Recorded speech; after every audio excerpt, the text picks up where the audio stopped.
Shalom buat semua teman-teman hamba-hamba Tuhan di Gereja Sidang Jemaat Allah di Indonesia. Ini adalah kali pertama kami BPP menghampiri saudara dalam bentuk sapaan di media yang saudara terima. Dan kami berdoa agar saudara-saudara semua ada dalam keadaan yang baik. Dan mulai bulan ini sampai dengan bulan-bulan selanjutnya, kami dari BPP akan menyapa saudara. Tentu saja bukan cuma sekedar menyapa, tapi kami ingin menyampaikan kepada saudara hal-hal penting apa yang perlu kita samakan di dalam pemikiran kita, arah langkah kita, nilai-nilai yang kita mau bangun, sehingga Gereja Sidang Jemaat Allah di Indonesia akan mengalami satu kesatuan pemikiran, satu kesatuan pergerakan, sehingga kita bisa melihat pada akhirnya Tuhan dimuliakan dan Dia akan menarik lebih banyak orang datang untuk diselamatkan. Nah, mulai episode yang pertama ini, saya ingin menyampaikan kepada saudara dan mengingatkan kita semua tentang visi, misi, dan sekaligus nilai-nilai GSJ di Indonesia. Nah, mungkin saya bisa mulai dengan visi GSJ di Indonesia. Ada di antara saudara mungkin yang bertanya-tanya, sebenarnya apa sih misi kita? Jelas, saudara, misi kita adalah menyelamatkan yang terhilang, memuridkan dan membangun jemaat Tuhan berdasarkan Alkitab untuk melayani seluruh dunia dengan belas kasihan. Nah, saudara perhatikan baik-baik, ini misi kita. Amanat agung Tuhan Yesus yang kita sudah terima, kita coba untuk daratkan di dalam setiap pelayanan kita bersama, menjadi misi dari GSJA di Indonesia. Yang pertama jelas adalah menyelamatkan yang terhilang, karena Yesus datang untuk menyelamatkan yang terhilang. Dan bukan cuma sekedar menyelamatkan, kita harus masuk pada step yang berikutnya, yaitu memuridkan. Memuridkan setiap orang yang sudah menerima Yesus sebagai Tuhan dan sekaligus membangun kehidupan mereka. Mengalami kehidupan yang berubah, mengalami perubahan hidup, dan sekaligus pada akhirnya nanti mereka akan masuk ke dalam pelayanan-pelayanan untuk menjangkau dunianya, dimanapun mereka ditempatkan. Tentu saja sesuai dengan firman Tuhan kita muridkan, sesuai dengan firman Tuhan kita layani mereka, dan sekaligus sesuai dengan firman Tuhan juga kita belajar untuk semua orang yang melayani di GSJA akan menjadi orang-orang yang melayani dengan passion, dengan belas kasihan. Itu misi kita, saudara. Dan yang kedua adalah visi. Apa visi GSJA di Indonesia? Kita melihat bahwa sampai 2041, GSJA akan menjadi gereja terdepan atau yang disebut dengan leading church. Apa parameternya? Ini sudah ditetapkan beberapa tahun yang lalu bahwa di tahun 2041 GSJA akan mencapai jumlah jemaat sampai dengan 1 juta jiwa. Kalau sekarang mungkin kalau ditanya berapa jumlah jiwa atau jemaat di GSJA Indonesia, saya beritahukan pada saudara saat ini per hari ini 225.661 jemaat. Berarti kita masih ada PR yang harus kita kerjakan sekitar 770.000 lebih sampai dengan tahun 2041. Mari bersama-sama taruh ini sebagai visi kita. Dan yang kedua, sudah ditetapkan juga bahwa visi GSJ di Indonesia tahun 2041 akan mencapai 6.600 gereja setempat. Kalau ditanya sekarang berapa jumlah gereja kita? Ada 2.424 gereja setempat. Artinya kita masih punya PR sekitar 4.100 lebih gereja yang harus kita rintis sampai dengan tahun 2041. Lalu apalagi parameter keberhasilan dari visi GSJ di Indonesia? Yang ketiga adalah penambahan jumlah pelayan Injil. Kita mau mencapai di tahun 2020, di tahun 2041 maksud saya, sampai dengan 13.200 pelayan Injil. Kalau ditanya sekarang berapa? Kita baru punya 4.567 per hari ini pelayan Injil. Berarti kita masih punya PR sekitar 8.600 lebih pelayan Injil yang harus dilahirkan di GSJA Indonesia sampai tahun 2041. Dan yang terakhir adalah jumlah misionari. Kita juga bukan cuma sekedar melayani di dalam negeri, kita melayani mengutus hamba-hamba Tuhan sampai ke luar negeri pada bangsa-bangsa. Dari hari ini, saudara, ada 6 unit atau 6 keluarga. Kita targetkan di tahun 2041 menjadi 50 unit atau 50 keluarga. Itu adalah visi dari GSJ di Indonesia sampai 2041 menjadi leading church. Nah, bagaimana kita bisa mencapai misi dan visi tersebut? Tentu saja kita memiliki sebuah strategi. Kendaraan yang akan kita pakai untuk mencapai ke sana sampai 2041 adalah kelompok keluarga Allah yang disebut dengan KKA. Orang lain bilang cell group atau kelompok kecil. Nah, kita dengan sengaja akan membangun ini, saudara, sebagai landasan kita untuk melangkah, untuk berjalan sampai dengan tahun 2041, memenangkan sebanyak-banyaknya jiwa, memuridkan mereka, melatih mereka, dan pada akhirnya mengutus mereka untuk bisa melayani masuk ke dalam dunia mereka masing-masing. Jadi kalau kita perhatikan, ini adalah strategi yang Alkitabiah. KKA adalah strategi Alkitabiah yang perlu untuk kita dorong, yang perlu untuk kita lakukan, karena di dalam framework KKA kita, disebutkan di sana bahwa kita akan menjangkau. Ini sesuai dengan visi kita, sesuai dengan misi kita. Kita juga akan merawat, kita membangun kehidupan. Dan sekaligus kita juga akan memuridkan. Dan kita nggak berhenti sampai menjangkau, merawat, dan memuridkan. Karena buat apa orang dijangkau, dirawat, dan dimuridkan kalau pada akhirnya mereka tidak diutus?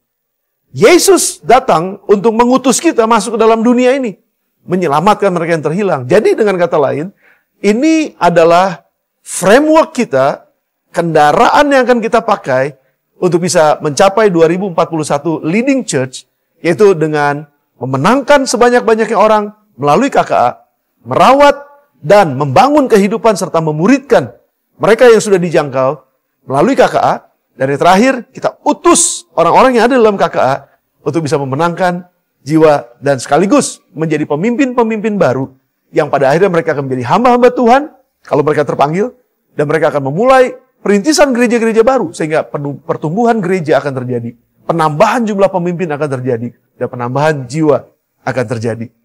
Otomatis dengan demikian ada orang juga mungkin terpanggil bukan cuma sekedar di Indonesia, tapi mereka akan mulai terpanggil untuk bisa pergi kepada bangsa-bangsa.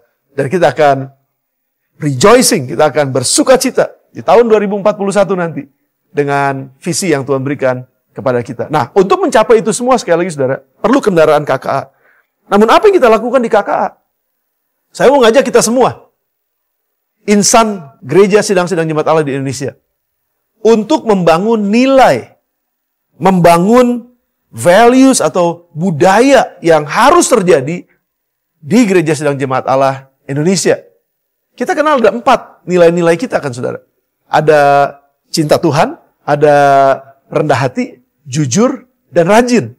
Nah, kami mau supaya nilai-nilai ini akan terus kita hidupi dan masuk terus di dalam setiap pengajaran-pengajaran kita, dalam setiap pemuridan, pementoran kita. 4 nilai ini harus ada saudara. Dan mulai bulan-bulan ke depan akan disampaikan kepada saudara satu persatu nilai ini yang kita akan coba kunyah, yang akan kita coba implikasikan di dalam setiap pelayanan dan gereja kita masing-masing. Saya mulai dengan yang pertama secara umum, saudara. Cinta Tuhan. Di dalam kitab Yohanes 14 ayat yang ke-15 katakan, "Jikalau kamu mengasihi aku," kata Yesus, "kamu akan menuruti segala perintahku." Jadi dengan kata lain, cinta Tuhan itu adalah mengenal perintah Tuhan, mengerti perintah Tuhan, menjalani perintah Tuhan, mentaatinya. Jadi kita akan menuruti segala perintah Tuhan kalau kita ngerti perintahnya. Kalau kita belajar perintahnya, kalau kita belajar firman-Nya, hidup dalam kebenarannya, maka itu adalah tanda bahwa kita mencintai Tuhan. Namun ada hal kedua. Apa parameter orang mencintai Tuhan? Itu bukan cuma sekedar yang vertikal ke atas, saudara. Tapi itu juga bicara mengenai horizontal ke samping. Tuhan Yesus melalui Yohanes katakan 1 Yohanes pasal yang keempat ayat 20 sampai dengan 21, "Jikalau seorang berkata aku mengasihi Allah, mencintai Tuhan, dan ia membenci saudaranya, maka ia adalah pendusta. Karena barang siapa tidak mengasihi saudaranya yang dilihatnya, tidak mungkin bisa mengasihi Allah yang tidak dilihatnya. Dan perintah ini kita terima dari Dia." Tuhan Yesus katakan, barang siapa mengasihi Allah, ia juga mengasihi saudaranya. Jadi bagaimana kita saling mengasihi satu dengan yang lain? Sesama hamba Tuhan, kita saling mengasihi satu sama lain. Itu sebenarnya menunjukkan cinta kita yang sesungguhnya kepada Tuhan. Jadi bohong kalau kita katakan bahwa saya mencintai Tuhan, saya menghormati Tuhan, menyembah Tuhan, memuji Tuhan, dan lain sebagainya. Tetapi pada kenyataannya kita nggak pernah rukun dengan orang-orang yang ada di sekeliling kita. Dengan hamba-hamba Tuhan yang ada. Kita tidak, sulit bagi kita untuk mengampuni misalnya. Sulit bagi kita untuk bisa menerima. Penghakiman satu dengan yang lain, dilemparkan satu dengan yang lain. Bukan bentuk mengasihi Tuhan, saudara. Karena bentuk kita mengasihi Tuhan yang tidak kelihatan adalah kita mengasihi sesama kita. Kita mengasihi saudara-saudara kita. Kita mengasihi sesama hamba Tuhan. Orang-orang yang ada dalam lingkaran kita yang kelihatan. Jadi bagaimana mungkin mengasihi Tuhan yang tidak kelihatan kalau yang kelihatan saja sulit untuk bisa mengasihi. Jadi itu adalah parameter-parameter yang akan kita bahas bersama-sama di dalam beberapa bulan ke depan. Yang kedua, nilai kita adalah rendah hati. Nah, bicara rendah hati, kita belajar dari Tuhan Yesus juga kan ya, saudara? Rendah hati itu bukan rendah diri, berbeda. Karena ada banyak orang yang berkata bahwa dia rendah hati, sebetulnya dia rendah diri. Nah, kita perlu belajar dari kitab Lukas pasal 14 ayat 11. Sebab barang siapa meninggikan diri, ia akan direndahkan. Dan barang siapa merendahkan diri, dia akan ditinggikan. Kita akan bahas ini, nilai-nilai ini, saudara. Sampai kita betul-betul tangkap dan kita betul-betul mengerti apa yang dimaksud dengan rendah hati. Beda dengan rendah diri sekali lagi. Nah, Tuhan Yesus sudah mengajarkan kepada kita melalui tulisan Paulus dalam Filipi pasal yang kedua ayat yang kelima sampai dengan ayatnya yang ke-11. Hendaklah kamu dalam hidupmu bersama menaruh pikiran dan perasaan yang terdapat juga dalam Kristus Yesus. Yang walaupun dalam rupa Allah tidak menganggap kesetaraan dengan Allah sebagai milik yang harus dipertahankan. Melainkan telah mengosongkan dirinya sendiri dan mengambil rupa seorang hamba dan menjadi sama dengan manusia. Dan dalam keadaan sebagai manusia, ia telah merendahkan dirinya dan taat sampai mati, bahkan sampai mati di kayu salib. Itulah sebabnya Allah sangat meninggikan dia dan mengaruniakan kepada dia nama di atas segala nama, supaya dalam nama Yesus bertekuk lutut segala yang ada di langit dan yang ada di atas bumi dan yang ada di bawah bumi, dan segala lidah mengaku Yesus Kristus adalah Tuhan bagi kemuliaan Allah Bapa. Sudah perhatikan, barang siapa merendahkan diri akan ditinggikan, tapi barang siapa meninggikan diri akan direndahkan. Bagaimana caranya? Belajar dari Yesus. Dan ini akan kita bahas ke depan, saudara, bahwa kerendahan hati itu bukan sama sekali berbeda dengan rendah diri. Lalu yang ketiga, saudara, nilai kita adalah jujur. Kalau kita bicara jujur, sebenarnya kita sedang bicara integritas. Mazmur 140 ayat yang ke-13 katakan, sungguh orang-orang benar akan memuji namamu, orang-orang yang jujur akan diam di hadapanmu. Siapa yang bisa diam di hadapan Tuhan? Orang jujur. Orang yang punya integritas. Dia akan berhadapan dan berdiam di hadapan Tuhan. Lalu yang berikutnya Amsal 2 ayat yang ke-7 katakan, ia menyediakan pertolongan bagi orang yang jujur, menjadi perisai bagi orang yang tidak bercela lakunya. Orang yang jujur akan ditolong oleh Tuhan. Orang yang punya integritas akan ditolong oleh Tuhan. Lalu Amsal 3 ayat yang ke-32, karena orang yang sesat adalah kekejian bagi Tuhan, tetapi dengan orang jujur ia bergaul erat. Saya yakin bahwa kita semua mau bergaul erat dengan Tuhan. Tapi tanpa integritas, kita nggak bisa bergaul erat dengan Tuhan. Jadi jujur, integritas itu bicara tentang nilai-nilai yang kita mau hidupi. Mari saudara, kita akan hidupi 3 poin ini, dan yang terakhir saya tutup dengan nilai rajin. Rajin bukan cuma sekedar aktif bekerja, tapi tanpa tujuan. Amsal 12 ayat 24 katakan, tangan orang rajin memegang kekuasaan, tetapi kemalasan mengakibatkan kerja paksa. Jadi tangan orang rajin, orang yang bekerja, memegang kekuasaan. Kita tahu bahwa kekuasaan yang diberikan kepada kita, promosi yang diberikan kepada kita untuk membangun, bukan kekuasaan untuk disalahgunakan. Tapi itu adalah hanya untuk orang-orang yang rajin. Jadi saudara bisa bayangkan kalau ada orang-orang yang diberikan kekuasaan, diberikan power, tapi sebetulnya dia adalah orang yang malas, maka power itu atau kekuasaan itu akan digunakan hanya untuk kepentingan dirinya sendiri. Ya, dia nggak mau kerjakan sesuatu buat orang lain. Jadi kalau kita rajin, Tuhan percayakan kekuasaan buat kita untuk melayani orang lain. Rajin juga bicara mengenai Amsal 13 ayat yang ke-4. Hati si pemalas penuh keinginan, tetapi sia-sia, sedangkan hati orang rajin diberi kelimpahan. Saudara, orang malas penuh hatinya. Orang rajin limpah juga hatinya. Tapi beda.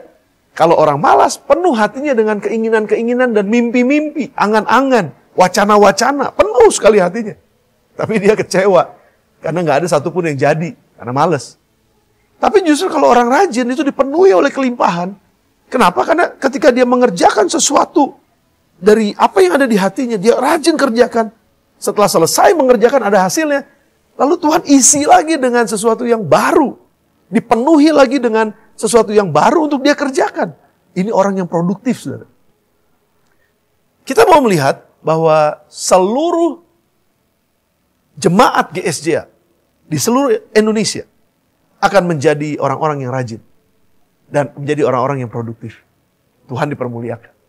Jadi saudara, ini adalah episode pertama dari Badan Pengurus Pusat yang ingin menyapa saudara dan menghampiri saudara di tempat dimanapun saudara ada. Dalam waktu kapanpun saudara mendengar ini. Biar ini menjadi satu arahan buat kita. Menjadi satu dorongan buat kita. Untuk mengerti apa visi kita. Apa misi kita. Dan apa nilai-nilai kita. Dan biar melalui pertemuan jarak jauh seperti ini secara online. Kami berharap, Badan Pengurus Pusat berharap. Bahwa saudara akan terus bertumbuh. Terus sehat dan kuat. Membangun gereja yang sehat dan kuat. Dan pada akhirnya kita akan mengalami multiplikasi. Dan penambahan-penambahan jumlah dari orang-orang yang diselamatkan.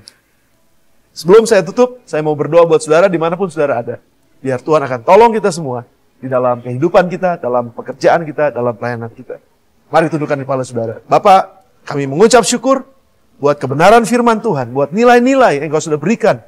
Di dalam dan melalui GSJA di Indonesia ini. Kami minta supaya ini semua bisa kami hidupi dengan sungguh-sungguh. Sehingga kami akan melihat terobosan demi terobosan terjadi. Dalam setiap kehidupan kami. Dalam setiap keluarga kami. Dalam setiap pekerjaan kami. Dalam setiap pelayanan kami. Waktu Tuhan dipermuliakan dengan semua nilai-nilai yang hidup ini. Maka Engkau sekali lagi akan menarik banyak orang datang. Tertarik kepada tubuh Kristus, pada gereja Tuhan. Dan banyak orang akan diselamatkan. Berkati setiap hamba-hambamu dimanapun mereka berada. Dalam setiap pelayanan apapun yang mereka kerjakan. Pengurapan baru dari Tuhan turun atas mereka. Penyertaan Tuhan turun atas mereka. Wibawa otoritas Allah turun atas mereka. Untuk bisa menjadi pemenang. Bahkan lebih daripada pemenang. Dalam nama Yesus Kristus kami berdoa. Dan kami mengucap syukur. Amin. Amin. Tuhan Yesus berkati saudara. Sampai ketemu di episode yang berikutnya.